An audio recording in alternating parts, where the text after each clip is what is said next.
del libro de Isaías y vamos a leer 2 versículos que nos van a servir como una plataforma para desarrollar todo lo que vamos a continuación a compartir, porque pues vamos a comenzar a penetrar ni más ni menos en la mente divina, en la mente de Dios. Le quiero llamar a este estudio el misterio de la mente de Dios. El misterio de la mente de Dios. Dice en Isaías 55, versículo 8 y 9, un versículo que pues la mayor parte de los cristianos conocen, porque mis pensamientos no son vuestros pensamientos, ni vuestros caminos, mis caminos, dijo Jehová. Como son más altos los cielos que la tierra, así son mis caminos más altos que vuestros caminos, y mis pensamientos más que vuestros pensamientos. Venir a la Biblia es venir ni más ni menos a comenzar a acostumbrarnos a desarrollar el bendito hábito de conocer cómo piensa Dios. Porque regularmente todos los seres humanos tenemos una manera de pensar de este tamaño, o sea, nuestra mente, nuestros pensamientos son extremadamente limitados, finitos, y realmente no podríamos jamás compararlos con la inmensidad y el tamaño y la majestuosidad y el poder de Dios, ni tampoco de sus pensamientos. Y esto se puede comparar fácilmente pues con los niños y los adultos, para que podamos comenzar a tener algunos puntos de referencia. Un niño de 3 o 4 años de edad tiene un cerebro igual que una persona de 30, 40 años de edad. Sin embargo, la persona de 30, 40 años de edad, ese cerebro lo tiene mucho más desarrollado. El niño pequeño pues piensa como niño, ¿y por qué me quitas el juguete? Papá, si me quieres no me pegues, etcétera, etcétera. No podría ese niño, por su falta de desarrollo, alcanzar a pensar como piensa una persona de 25, 30, 40, 50 años de edad.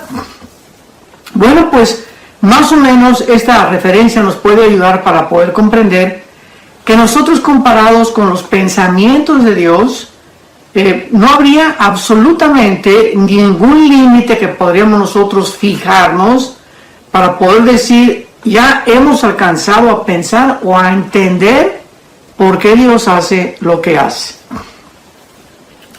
Y este es el propósito de este estudio, porque la Biblia es ni más ni menos la mente de Dios revelada al ser humano. ¿Por qué Dios nos deja la Biblia? Precisamente con este propósito, para que podamos nosotros comenzar a penetrar, a estudiar, a meditar, a analizar cómo piensa Dios. Y de esa forma, en la medida en la que nosotros ponemos la palabra de Dios en nuestra mente y la guardamos en el corazón, vamos a ir cada día, cada semana, cada mes, desarrollando nuestra mente de una forma impresionante. Todavía ni siquiera nos imaginamos a qué grado podemos desarrollar nuestra mente, pero más que cualquier otra cosa, comenzamos ya a pensar por qué Dios permite el mal. ¿Por qué Dios permitió que su Hijo Jesucristo muriera en manos de pecadores? ¿Por qué Dios no ha terminado con los tsunamis, con los terremotos, etcétera, etcétera? Y todas estas preguntas, sabemos que los que no pueden contestarlas son los ateos. Porque pues un ateo, ¿verdad? Una persona que no tiene ningún punto de referencia, no puede dar ninguna explicación, porque sencillamente el mal ni siquiera existe para ellos. O sea, no hay una base moral entre el bien y el mal, entre la justicia y la injusticia, para poder calificar realmente qué es malo y qué no es malo, más que su propio juicio completamente desorientado, corrompido y completamente desviado de la verdad. Entonces, no cabe duda que vivimos un mundo caído, un mundo disfuncional, por causa de la rebelión del ser humano. Así lo explica la Biblia, y lo vas a ir comprendiendo cada vez más. Por todos lados oímos de guerras, de golpes de estado, revoluciones, terremotos, huracanes, tsunamis. Actualmente estamos viviendo una supuesta pandemia de un virus, coronavirus, COVID-19, etcétera, etcétera, que ha devastado completamente la economía mundial, ha causado unas depresiones impresionantes en los seres humanos, en los niños, suicidios, pornografía, divorcios. Bueno, los efectos colaterales de esta famosa pandemia, ¿verdad?, se van a ir poco a poco descubriendo, que han sido mucho mayores de lo que nos imaginamos que pudieran haber sucedido. Y todas estas circunstancias nos hacen pensar y hacernos una pregunta, pero lo más importante es, ¿por qué Dios permite la maldad? O sea, ¿por qué no la ha detenido si Él es todopoderoso? ¿Por qué continúan los sufrimientos y la destrucción como actualmente vivimos en el mundo? Y por causa de que no hay respuestas que demandan las mentes finitas como la que tenemos nosotros, ilimitados, entonces muchas personas abrazan filosofías para esconderse y tratar de justificar sus vidas morales. Entonces, cuando una persona dice, bueno, pues si Dios no existe y Dios no tiene respuestas para nosotros, pues se encarcelan muchas personas y se amargan y comienzan a manifestar una conducta de rebelión hacia todo, porque pues dicen no hay respuesta, no hay propósito, no hay significado en la vida por lo cual vivir. ¿Por qué pues? Entonces porque el universo que nos da y que nos rodea va más allá de nuestra capacidad para poder entender las preguntas que nuestra mente limitada no puede comprender. Vuelvo a repetir, una persona, un filósofo, en la época era oro de los filósofos, más o menos 250 años antes de Cristo, perdón, Sócrates, Sófocles, Demóstenes, Platón, todos ellos estaban encaminados en continuar analizando, escudriñando la vida alrededor, la conducta del ser humano para poder comprender qué es la verdad, si se podía llegar inclusive a concluir que hay una verdad absoluta, etcétera, etcétera. Y cuando nosotros nos enfrentamos a estas preguntas, vamos a ver que realmente sí existen respuestas. Y aunque no podemos comprender completamente, pues ni siquiera 500 años de estudiar la Biblia nos alcanzarían a poder comprender la profundidad de la mente de Dios, sí podemos comenzar a entender algunas verdades básicas que nos van a servir para poder realmente caminar en esta vida, la corta vida que tenemos, con paz en nuestro corazón, con seguridad de que realmente nuestros pasos que estamos dando todos los días son pasos seguros, son pasos sobre un fundamento que al llegar al final de nuestra meta y de nuestra vida nos van a capacitar para poder decir, como el apóstol Pablo en 2 de Timoteo capítulo 4, he corrido la carrera, he acabado realmente lo que Dios me había encomendado, he echado mano en la vida eterna, por lo cual me está esperando la corona de justicia, la cual Dios dará también a todos aquellos que anhelan su venida. Y aunque no podamos comprender pues completamente todos los pensamientos de Dios, porque son más altos que los nuestros, podemos nosotros recordar algo. Hace 2000 años, un hombre llamado Jesucristo resucitó de los muertos. Vino un hombre del cielo, el Hijo de Dios, para poder abrir sus brazos en una cruz y resucitar y anunciar anticipadamente: voy a volver a vivir. Y la promesa que nos ha dejado Jesucristo, independientemente de muchas cosas que no entendemos, repito, es que tú y yo vamos a volver a vivir. Entonces vamos a comenzar a poner los pies en la tierra y a entender estas verdades básicas que nos van a ayudar a poder continuar viviendo con seguridad. Vivir después de esta vida está absolutamente garantizado. Si Jesucristo no hubiera resucitado de los muertos, no tendríamos ninguna seguridad más que filosofías, especulaciones, hipótesis, que podríamos nosotros continuar toda la vida filosofando como lo hicieron los filósofos de la época de oro de la filosofía de los griegos y los atenienses. Pero hay un hecho real histórico: Jesucristo volvió a vivir, y esta seguridad de que Él volvió a vivir nos da la seguridad de que vamos a volver a vivir, y mientras nosotros esperamos ver transformado nuestro cuerpo en un cuerpo completamente incorruptible e inmortal, vamos a poder, mientras tanto, vivir con seguridad. Por ejemplo, en la primera carta a los Corintios, capítulo 15, el apóstol Pablo, en el versículo 35 al 37, nos escribe estas palabras. 1 Corintios 15, 35 al 37. Pero dirá alguno: ¿cómo resucitarán los muertos? ¿Con qué cuerpo vendrán? Necio, lo que tú siembras no se vivifica si no muere antes.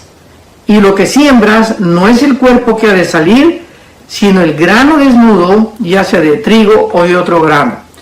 Muchas personas en tiempo de Pablo comenzaron a preguntar, y muchos de nosotros también: oye, si vamos a volver a vivir, ¿qué tipo de cuerpo tendremos? Pablo inmediatamente asume y compara la resurrección de los muertos con la vida natural que nos rodea, con la agricultura. Y es algo que hasta un campesino lo puede comprender.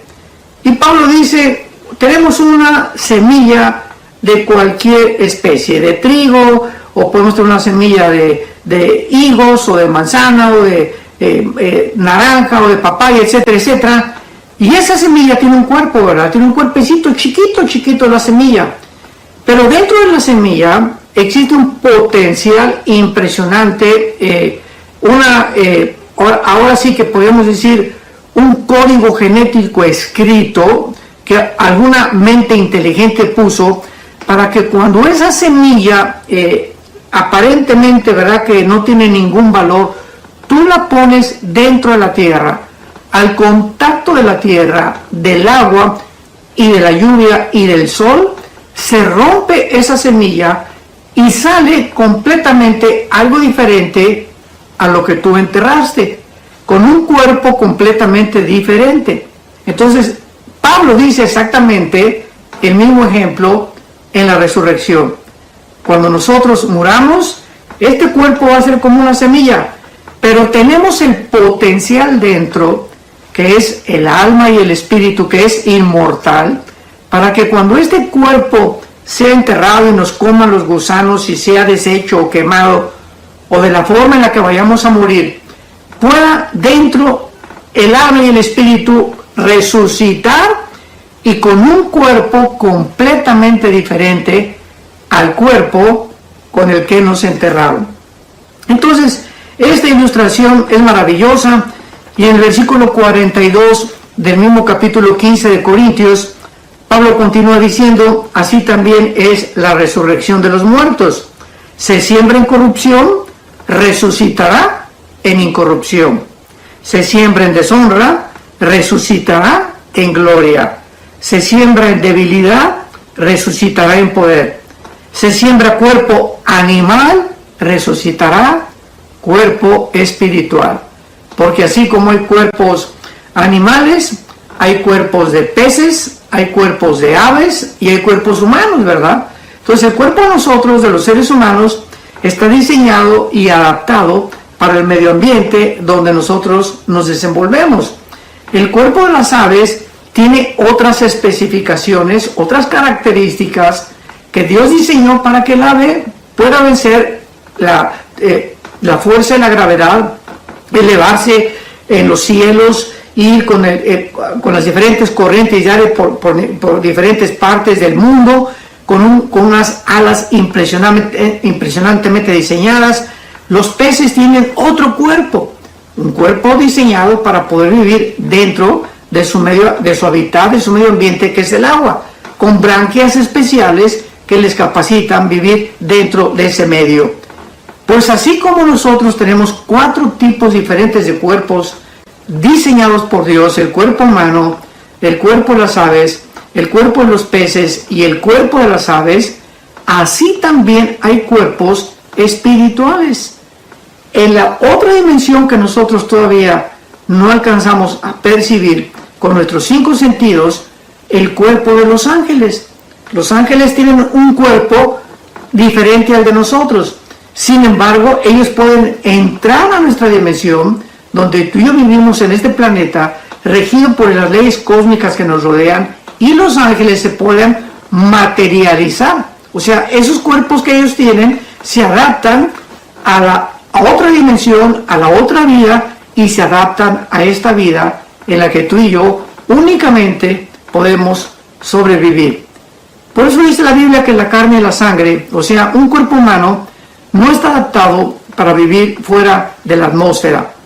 Nos salimos de la atmósfera y llegamos a la luna, e inmediatamente necesitamos a un equipo de astronautas con una máscara, etcétera, etcétera, porque ya no hay oxígeno, gas impresionantemente maravilloso que es oxígeno mezclado con nitrógeno y otros gases que nos permite respirar, porque la vida está en el oxígeno.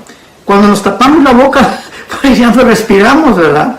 En ese momento estamos negándole a la sangre el gas que la sangre necesita para poder realmente llevar las vitaminas y circular en nuestro cuerpo y darnos la vida que está en la sangre. Entonces, cuando nosotros nos tapamos la boca, pues inmediatamente estamos restringiendo el oxígeno, ya no entra en la capacidad que debe de entrar, nuestro sistema inmunológico comienza a debilitarse y comenzamos a tener problemas después, los vamos a ver después, porque cuando una persona está enmascarada durante más 3-4 horas y no respira, pues es lógico que los estreptococos, bacterias, microbios que se amontonan allá adentro y el dióxido de carbono que se amontona también en los pulmones, tarde o temprano nos tenga que de alguna forma lastimar, dañar y finalmente enfermar.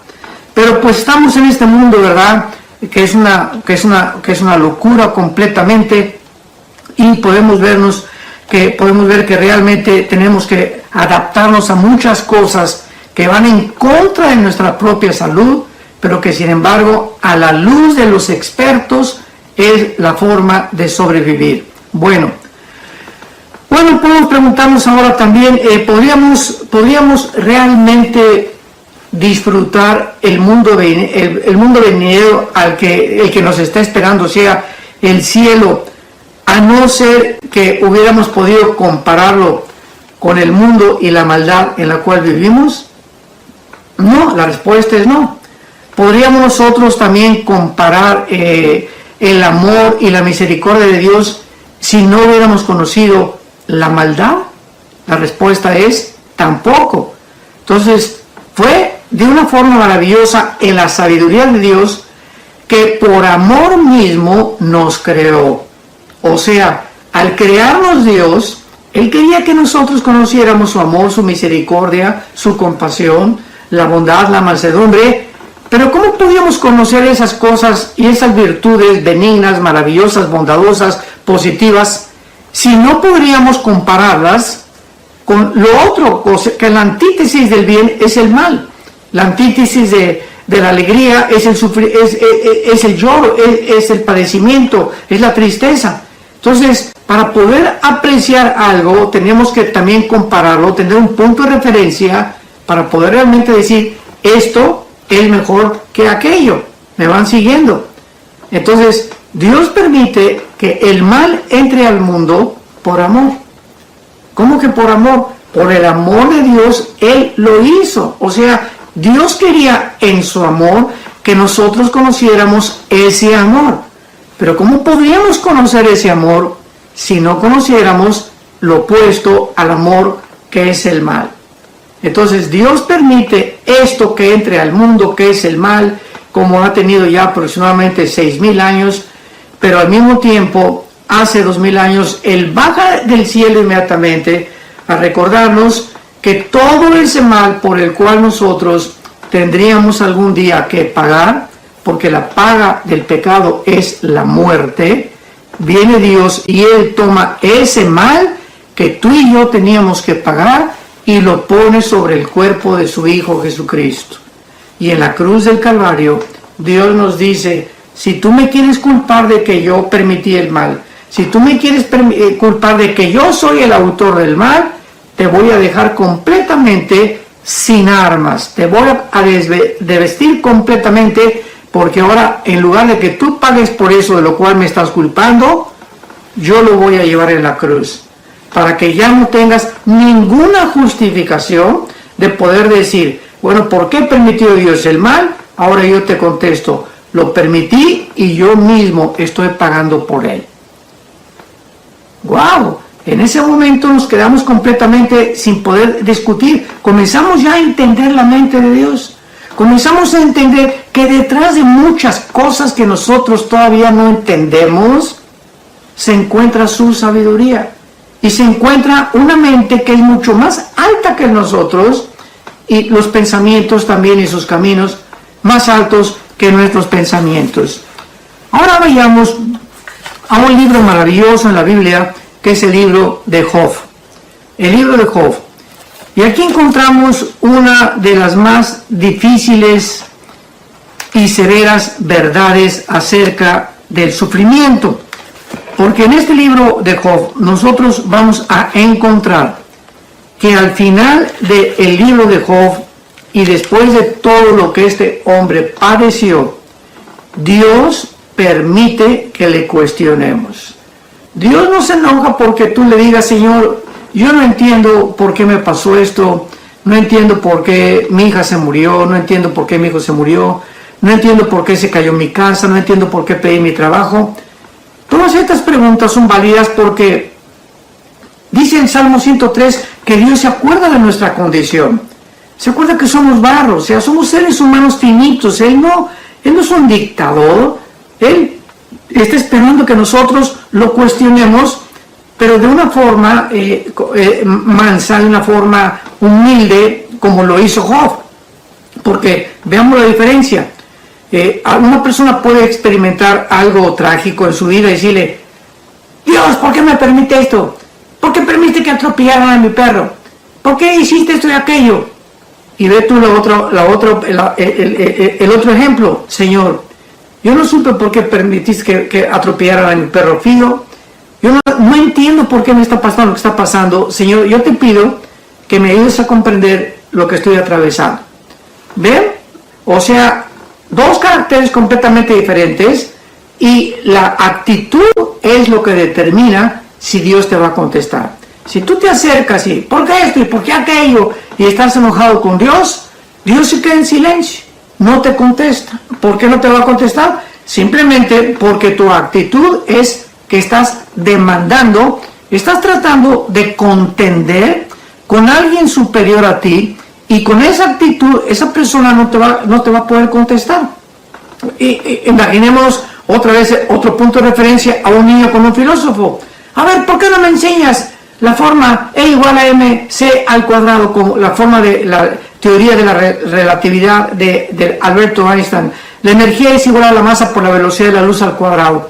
¿Qué le va a decir el filósofo? Aunque me grites, niño, y aunque te me pongas al brinco, no te voy a contestar, porque para comenzar tienes que acercarte con otra actitud, y en segundo lugar, aunque yo te contestara, no lo vas a entender. Pero cuando viene un niño y le dice a un filósofo, oiga, ¿me puede usted enseñar la teoría de Einstein? Porque no lo entiendo. El filósofo te va a entender, niño, ni la vas a entender, aunque te lo explique. Tienes que crecer para desarrollar tu cerebro, y yo te lo puedo explicar. Entonces, siempre tenemos que tomar estos puntos de referencia para poder ubicarnos y entender cómo debe ser nuestra actitud al acercarnos a Dios. Job es un hombre que vivió en la época, tal vez en la época de Taré, en la época del papá de Abraham, o sea, en la época de los patriarcas. Es el libro más antiguo, tal vez es mucho más antiguo que el libro del Génesis, porque pues el Génesis le fue revelado a Moisés ya que Moisés vivía. Entonces el libro de Job, ¿verdad? Tiene una antigüedad impresionante, unas verdades filosóficas, apologéticas, de carácter moral demasiado profundas, y tiene también secretos escondidos del universo, como por ejemplo en el libro de Job aparece que él va a preguntar a Dios que si tiene el aire peso, antes de que el barómetro se descubriera, que es el que mide el peso del aire. Ya Job decía que el aire tenía peso, y tenemos así que en el centro de la tierra es fuego. En fin, habla de los astros, habla de todas las estrellas, habla de todas las constelaciones. Impresionante, o sea, es un libro maravilloso, pero más que cualquier otra cosa, es un libro donde un ser humano se enfrenta al sufrimiento como muy pocos de nosotros lo hemos enfrentado. Job era un hombre que tenía muchísimo dinero, era un hombre que tenía muchas propiedades, mucho ganado. En aquel tiempo el dinero no era en cash como actualmente, ni cuánto tienes en el banco. En aquel tiempo se medía la cantidad de riquezas de una persona por la cantidad de tierras que tuviera o la cantidad de ganado que tuviera.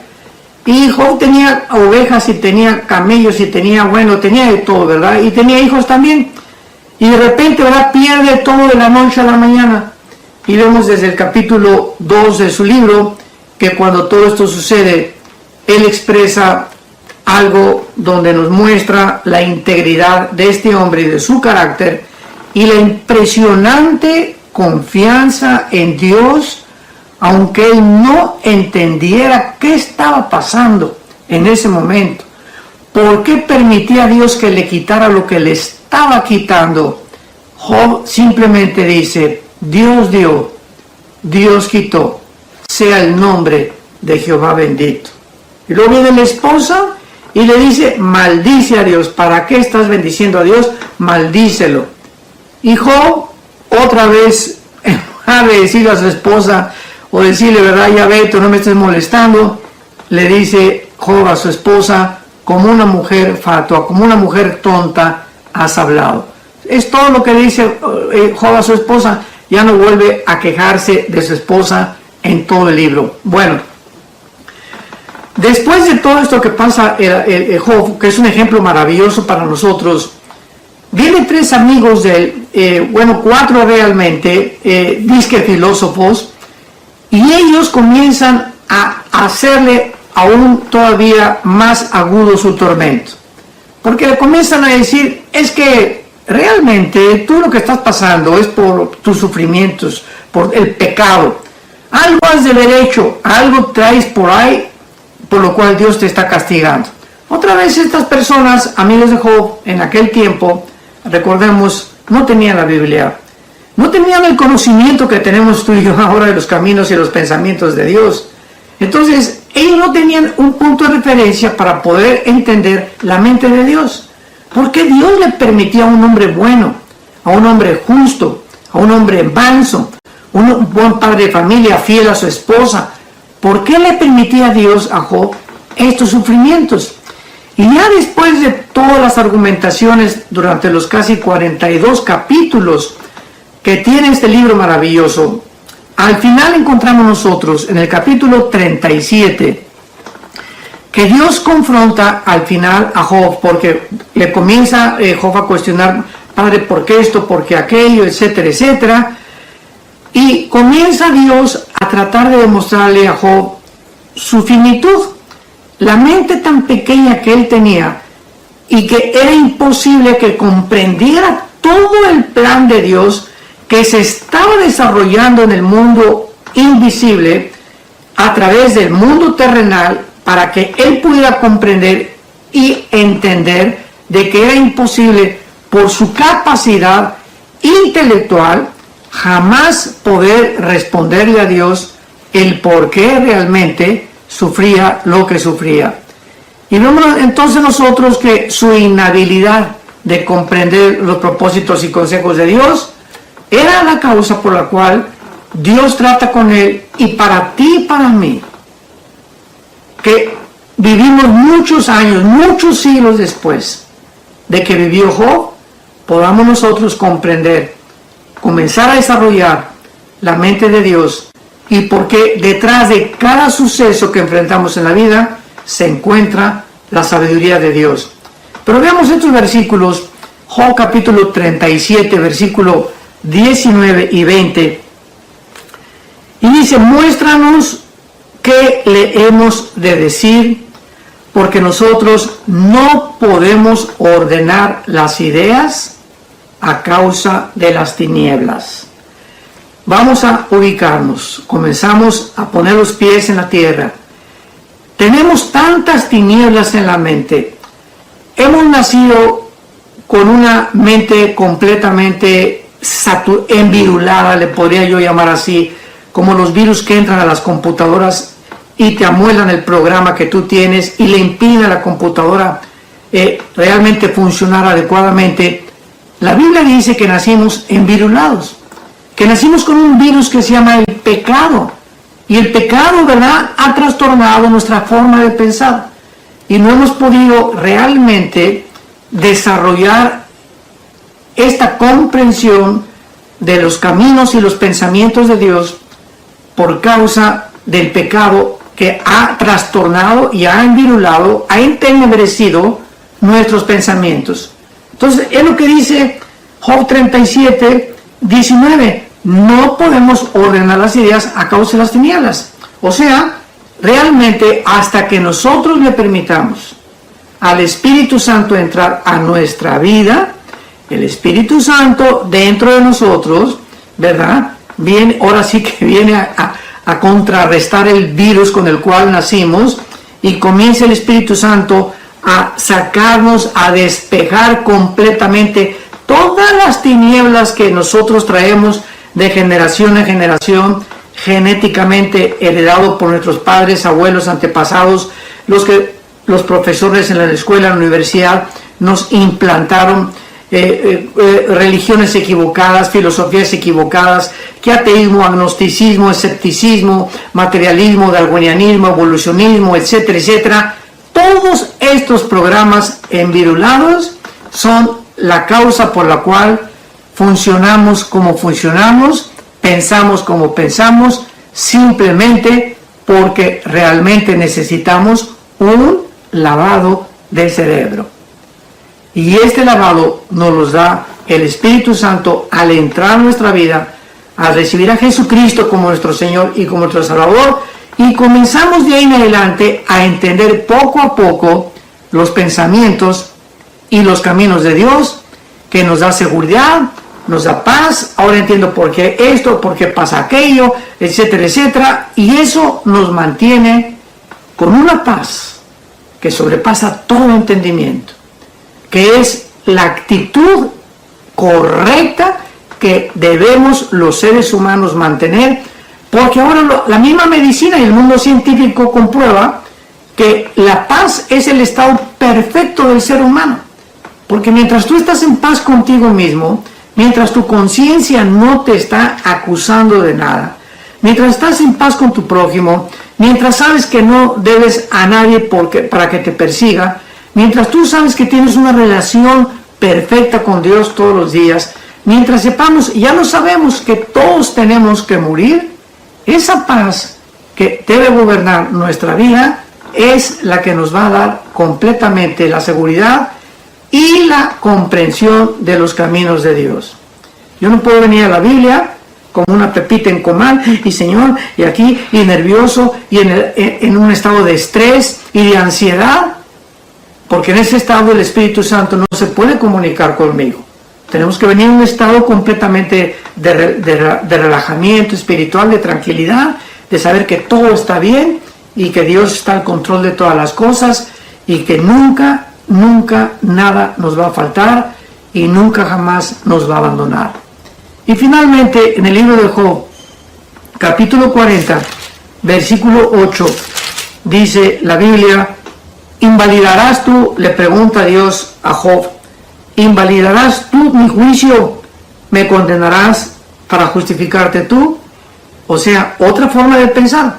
Muchos seres humanos se voltean: tú tienes la culpa y porque permites esto, acusando a Dios. Y Dios simplemente te dice: ¿me vas a acusar para tú estar bien? ¿Me vas a mí echar la culpa para que tú puedas tener una conciencia más tranquila? O sea, ¿quieres descargar tu frustración y tu amargura contra mí? No hay problema, dice Dios, pero vas a mantenerte en esa situación. ¿Por qué mejor no te hincas? ¿No reconoces que no entiendes por tu mente finita las cosas que pasan? Me pides a mí, dice Dios, que te revele mis pensamientos, y de ahí en adelante tú vas a comprender que caminando conmigo podrás decir: Jehová es mi pastor, nada me faltará, y aunque haya en valle de sombra y de muerte, no tendré temor alguno. Y finalmente, en el capítulo 42 de Job, para terminar, este es ya el final de su vida, y después de que Job trató con su mente limitada, ¿por qué Dios permitió lo que permitió en mi vida? Dice Job, al finalizar ya, al terminar el libro maravilloso, respondió Job a Jehová, capítulo 42, versículo 1 en adelante. Respondió Job a Jehová y le dijo: yo conozco que todo lo puedes y que no hay pensamiento que se esconda de ti. ¿Quién es el que oscurece el consejo sin entendimiento? O sea, Job, vean la actitud de Job, ¿no? Ahora Job mismo ya tiene una comprensión mucho más grande de Dios. ¿Quiénes son las personas que tratan de ponerse, podríamos decir vulgarmente, se le ponen al brinco a Dios, retan a Dios, desafían a Dios, cuando el entendimiento de esas personas es de un caracol? O sea, ¿cómo puede un ser humano, al final dice Job, tratar de cuestionar a Dios con una actitud equivocada, demandarle a Dios como poniendo a nosotros como jueces y decirle a Dios: ahora me vas a contestar y me vas a decir esto y aquello, cuando no somos más que criaturas insignificantes, creadas a su imagen y semejanza, que necesitamos acercarnos a Dios con esa humildad y esa mansedumbre que es indispensable para poder caminar con Él. Porque Jesús dijo: nadie se puede acercar a mi Padre más que a través de la humildad. Aprendan de mí que soy manso y humilde de corazón. Y Job dice y continúa diciendo: por tanto yo hablaba lo que no entendía, cosas demasiado maravillosas para mí que yo no comprendía. Ahora sí, ¿verdad? Ahora sí lo entiende Job, y lo entiendes tú y lo entiendo yo también. Antes de conocer la Biblia y conocer a Dios, hablábamos y alegábamos, y que el ateísmo y que esto y el otro, y Dios tiene la culpa por acá y por allá, y yo soy ateo y amargados, y hablábamos tantas barbaridades y tantas sandeces sin comprender lo que estábamos diciendo, ni entender por qué decíamos lo que decíamos. Y Job finalmente le dice a Dios: oye, te ruego y hablaré. Te preguntaré y tú me enseñarás. De oídas te había oído, mas ahora mis ojos te ven. Por tanto me aborrezco y me arrepiento en polvo y ceniza. Cuando ya entendemos con quién nos estamos poniendo, a quién tenemos enfrente nosotros, al Creador de los cielos y la tierra, que envió a morir en una cruz a su Hijo Jesucristo, y que cada vez que nosotros no entendamos algo y que tengamos dudas, esto a mí me ha ayudado de una forma particular, volteemos hacia la cruz, hacia el pasado. Señor, no entiendo muchas cosas, pero una cosa es muy clara para mi vida: tú diste tu vida por mí en mi lugar en esa cruz, y derramaste tu sangre preciosa.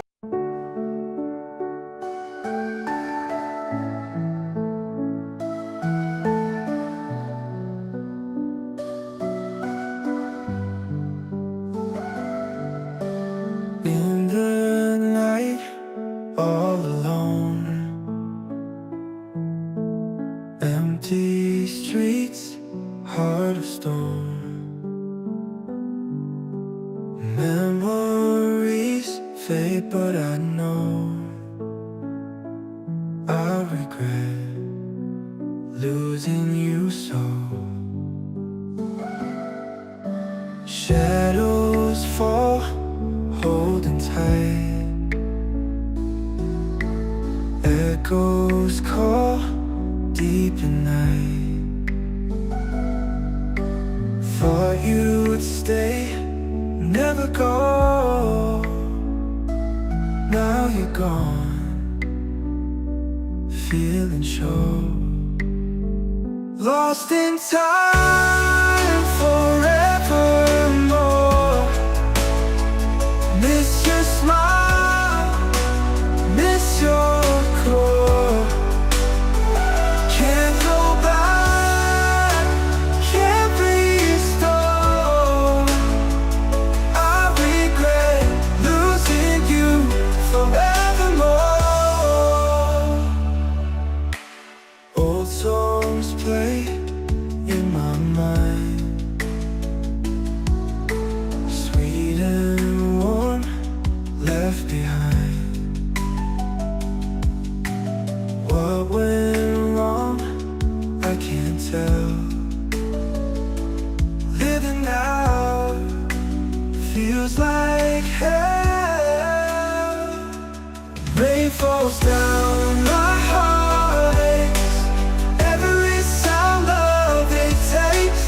Wishing dreams came true now, but they're lost, can't allow.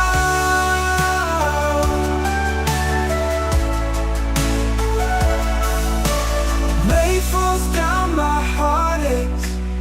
Every sound of it takes.